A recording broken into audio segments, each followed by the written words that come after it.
తప్పెవరు చేసినా తప్పనినే అనాలి. తప్పుని ఒప్పని వాదిస్తే అంతకంటే మూర్ఖత్వం ఉండదు. మొన్ననే నేను చెప్పా, సిద్ధం సభ ఘనంగా సక్సెస్ అయింది, వీళ్ళు వెనకాల నుంచినో ఖాళీగా ఉన్నటువంటి ఫోటోలు తీసి డ్రామాలు ఆడుతున్నారు అన్నటువంటిది.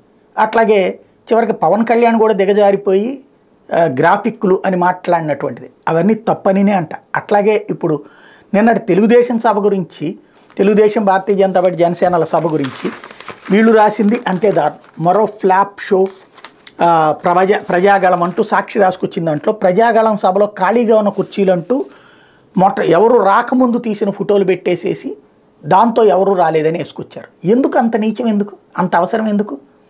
కళ్ళుండి చూడలేని కబోదుల్లాగా మనం ఉంటున్నామా, లేకపోతే మనం వార్త రాస్తే అబద్ధం నిజమైపోతుంది అనుకుంటా, నిజం అబద్ధం అయిపోతుంది అనుకుంటామా?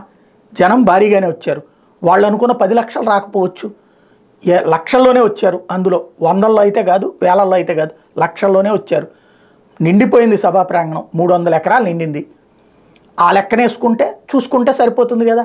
ఈ ఫోటోలు ఖాళీ ఫోటోలు పెడితే వాళ్ళు తప్పు చేస్తున్నారని మాట్లాడతా ఇప్పుడు వీళ్ళు చేస్తున్నది ఏంటి? కాబట్టి నీతులు అనేటువంటిది ఎదురోళ్ళకి చెప్పడానికి పనికొస్తున్నాయి తప్పించి వాస్తవం కాదనడానికి వాటి సాక్షి వార్త చూస్తే అర్థమవుతుంది.